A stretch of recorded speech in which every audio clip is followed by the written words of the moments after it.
Olá, eu sou o Oblitai e hoje nós vamos conversar sobre ele, As Torres de Winla, um dos últimos romances aí lançados pela editora Jambô, tá? E aí a gente, por enquanto, finaliza a nossa série sobre os livros, os romances, tá? De Tormenta 20. Olha só que loucura, né? Já tem aqui no canal vídeo sobre todos os livros, eu disse todos os romances aí de Tormenta 20, você já encontra por aqui a minha resenha, a minha opinião sobre, e muitos deles têm a participação dos autores, como é o caso desse daqui, né? O grande João Vitor Teixeira, que é o autor desse livro, ele topou aí conversar com a gente bateu um papo bem legal, e depois vocês vão ver, vou colocar num trecho aqui desse vídeo ainda, tá bom? Então deixa o like, se inscreva no canal e comenta aí se você já leu As Torres de Winla, se você gostou, quero muito saber a sua opinião, maravilha? Clica também no botão Seja Membro se puder, vocês ajudam demais o canal, muito obrigado aí a todos os membros, tá? De coração mesmo, valeu demais. Vamos falar, como vai funcionar esse vídeo, tá? Eu vou falar primeiro para vocês sobre o que se trata As Torres de Winla, depois eu vou colocar aí a conversa que eu tive, né, com o autor, muita gente boa, ele é fã de quadrinhos, assim como eu, então nosso papo fluiu que foi uma beleza, e depois eu vou voltar para dar minha opinião sobre o livro, beleza? Vamos lá então. Ó, o seguinte, As Torres de Winla, ele vem junto com os Dados Mágicos com a proposta de ser um livro infanto-juvenil. O que isso significa? Significa que ele tem uma pegada um pouco mais leve, né? Se vocês pararem para pensar, a Flecha de Fogo, a Deusa no Labirinto, a Crônica, né, a trilogia Tormenta, eles têm um tom um pouco mais pesado, e não no sentido de só narrativamente, né, ser mais explícito, mas também no sentido de ter toda uma trama política que não interessa tanto pré-adolescentes e crianças. Então, o Infanto Juvenil, ele pega um tom mais leve nessas partes. Isso não significa de forma alguma que a história ela deixa de ser interessante por conta disso. Ela só tem um tom mais leve. Só que aqui nas Torres de Winla, o Teixeira ele consegue fazer um negócio muito interessante relacionado a colocar uma dinâmica de perspectiva sobre a história que você consegue enxergar ela de dois jeitos. Isso é muito legal, para mim, é o ponto alto do livro. O primeiro deles é você ver ela como tá escrito mesmo, você ter a percepção que um adolescente, um pré-adolescente, né, uma criança, vai ter ao ler As Torres de Winla. Existe uma outra perspectiva que você, que já é maior, tem mais experiência e tal, que você consegue ver várias nuances de um tom, de fato, mais pesado na história. E ele consegue mascarar isso dentro do enredo de um jeito muito bom, fazendo com que o livro seja infanto-juvenil de fato, mas que tenha uma camada subliminar ali, para quem já entende outras coisas da vida, muito mais pesada, né? As Torres de Winla vai falar sobre o reino da magia, que é a Winla, né, propriamente dito. E aí nós vamos acompanhar aqui o personagem principal, que é o Sidney, ele é um inventor, e o Ferrugem, tá, que é o seu golem aí.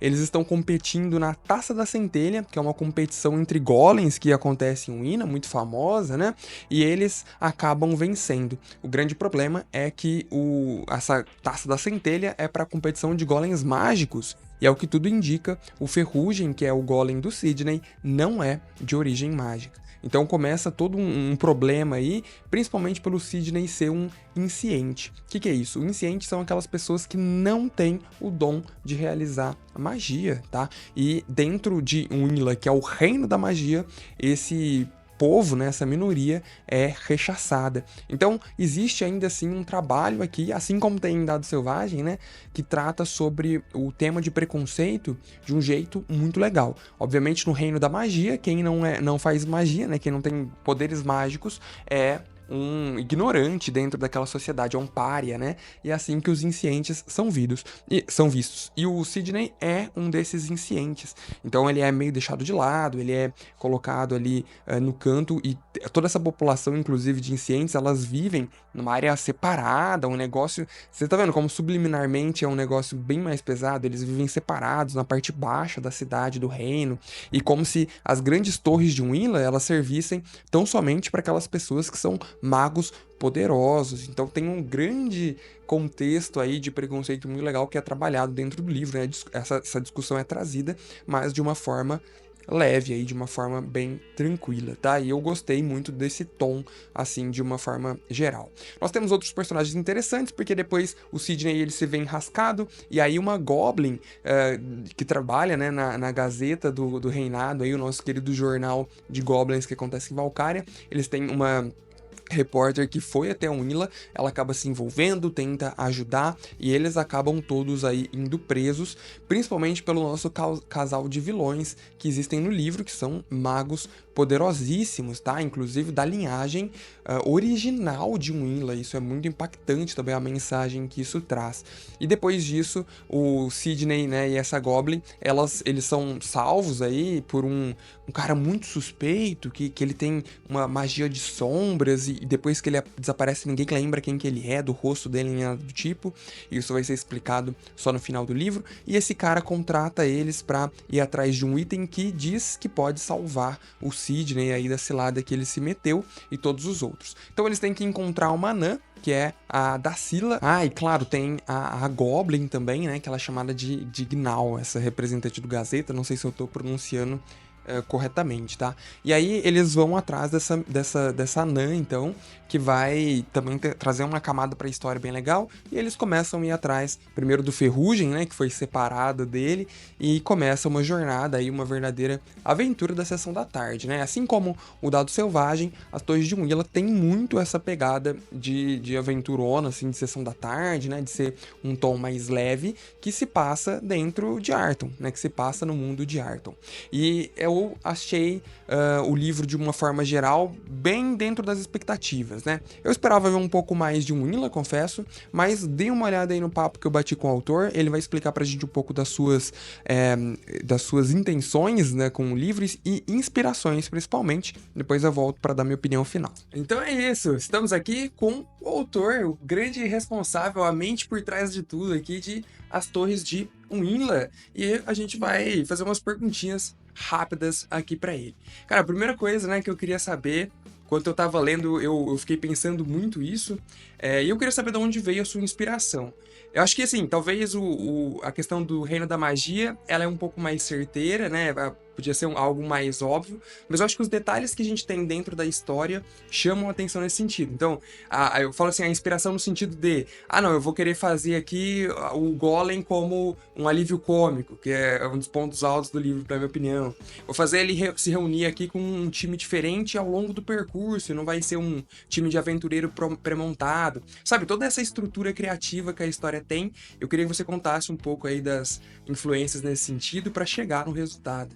Então, influência tiveram muitas, né? Assim, e é uma mistura muito doida, na verdade.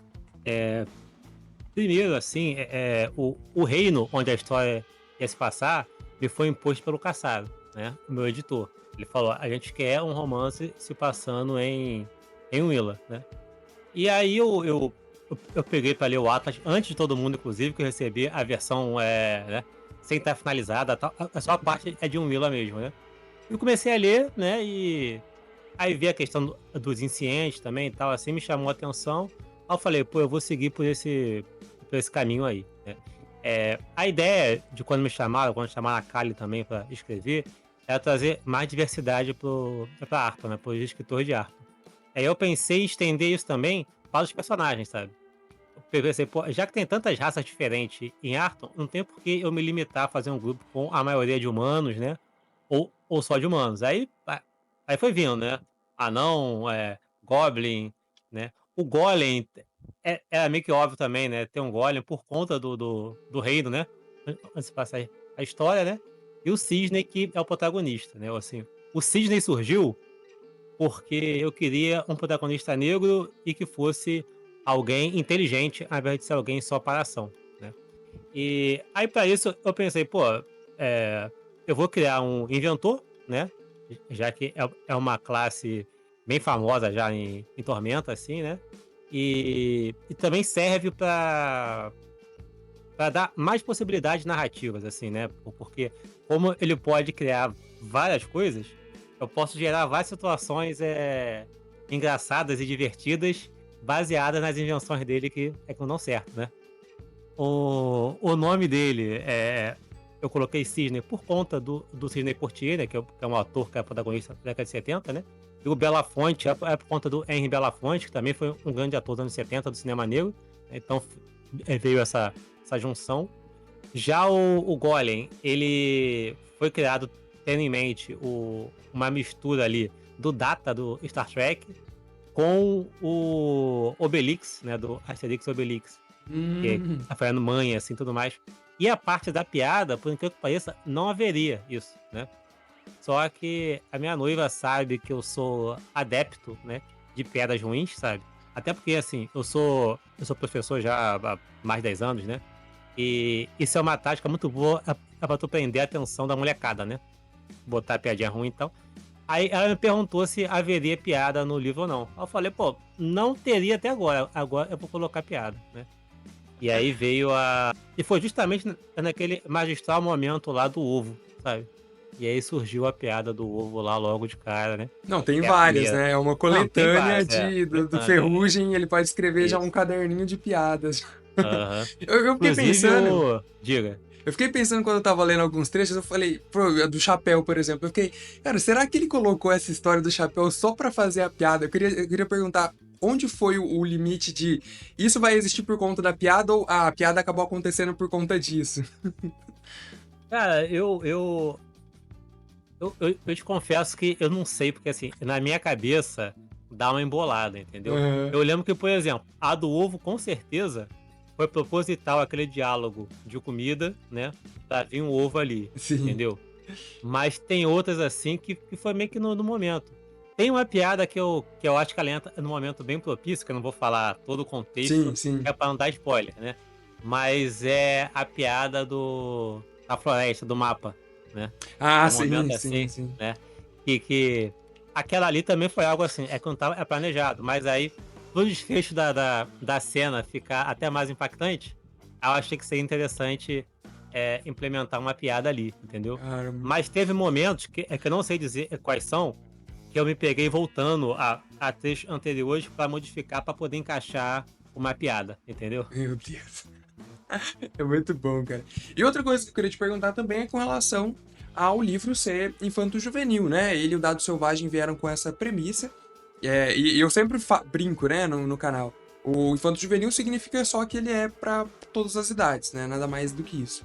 E eu queria saber, quando você estava formulando as ideias e tudo mais, ou mesmo colocando em prática, se teve algum momento em que esse infanto-juvenil, ele foi não um empecilho, né, mas uma trava, tipo, vou ter que diminuir um pouco o tom aqui, porque a proposta é ser infanto-juvenil. Ou não, já foi natural e era para ser assim o tempo todo.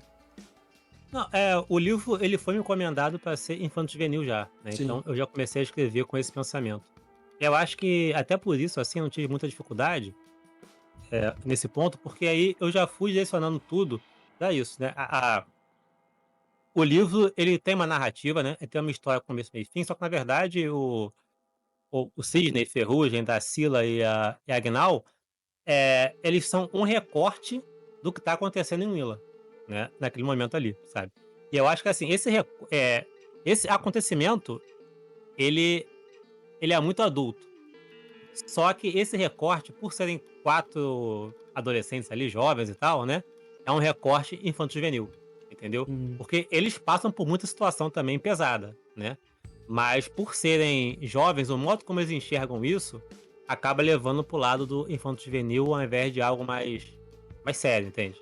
Entendi. O conjunto dos personagens, você acha, torna essa atmosfera mais infanto-juvenil. Porque realmente a Isso aí. história, ela tem umas partes, principalmente no plot twist que exige do livro, né? Que ele, cara, é um tom pesado, que tipo, Sim, nossa. sim, Só que sim. realmente não dá essa ambientação. Por mais, a gente, talvez por ser mais velho, ter uma maturidade, a mente faz pensar, né, coisas horríveis a respeito daquilo pela sugestão que existe. Mas o livro, de fato, né, ele mantém ali numa linha mais baixa. Por isso que eu pensei nessa pergunta, inclusive. Uhum. Tanto que assim, eu tive eu tentei fazer o seguinte, né? Eu tentei colocar os vilões do livro, né? O casal vilão, eles, de qualquer modo, eles são vilões. Mas eu acho que para um adulto que compreende toda a história mesmo de fundo, eles se tornam muito mais desgraçados do que para quem só entende a história do começo, meio e fim ali, sabe? Eu acho que o livro ele proporciona isso, né? Ele tem dois modos de se ver a situação. Se você é mais criança ali, um pré-adolescente, você vai ver como essa aventura que de fato o livro se Aventurona. propõe a Aham. ser. Se você já tem um pouco mais de maturidade, você consegue enxergar camadas sombrias no livro. Algo que tá intrínseco que eu achei muito bacana ali. E eu queria levantar aqui o melhor personagem do livro, que é o Alvar. Né? Não tem como. Pra mim, ele é o melhor. Cara, muito Ah, obrigado. ó, a É, disputa está entre Alvar e Ferrugem aí, cara. É do é, clube. Ah, é? Tem mais gente que gosta do Alvar também? Tem Cara, muita é gente. genial. A história dele depois, inclusive, eu achei muito legal. Muito obrigado e eu quero o próximo já, tá? Queremos continuação. Eu quero saber Pô, aí o que, que o Sidney anda fazendo. hum, também quero, né, cara? Também quero, espero que o livro vá bem, né? Assim, que as pessoas que lerem, inclusive, assim, façam resenhas, né? É pra mostrar pra editora que tem interesse numa continuação, né? Isso é bem legal, sabe? Mas vontade eu tenho, né, cara? O livro termina com muitos. Ele não termina em aberto, o livro, né? Só que tem muitos ganchos ali que eu coloquei justamente por ser também um cenário de RPG. Caso alguém queira jogar uma continuação, pode jogar, né? Que tem Fazer uma bastante coisa aventura em ali. cima do livro. Isso. Legal, Aham. muito Né? bom. Cara, obrigado. Muito obrigado. Tamo junto. Valeu. Valeu, muito obrigado aí. Espero que todos aproveitem Torre de Willa. Então é isso, muito massa, né? E aí eu queria só, pra encerrar o vídeo, dar minha opinião aqui rapidamente. Eu já tô calejado agora dos outros livros de Tormenta 20, então eu acho que eu vim para as Torres de Unila com a expectativa correta. Lembra que eu falei lá na Cidade da Raposa, né? Que eu fui com a expectativa errada. Eu tava acostumado com os livros de Tormenta que acabavam ali mudando drasticamente a lore de Tormenta, e essa, pelo jeito, não é mais a proposta que a editora quer para os romances de Tormenta. Eles querem histórias isoladas que você possa ler e se divertir, mas que não alterem muito ali a lore em si, né, o momento atual que nós estamos vivendo dentro da lore de Tormenta 20. Então eu já fui com a expectativa correta, eu já sabia que não ia ter mudanças drásticas ali dentro da lore de Tormenta como um todo, e de fato não teve, então para mim isso não decepcionou, mas pode acabar incomodando algumas pessoas que vão ler o livro com uma expectativa errada, né?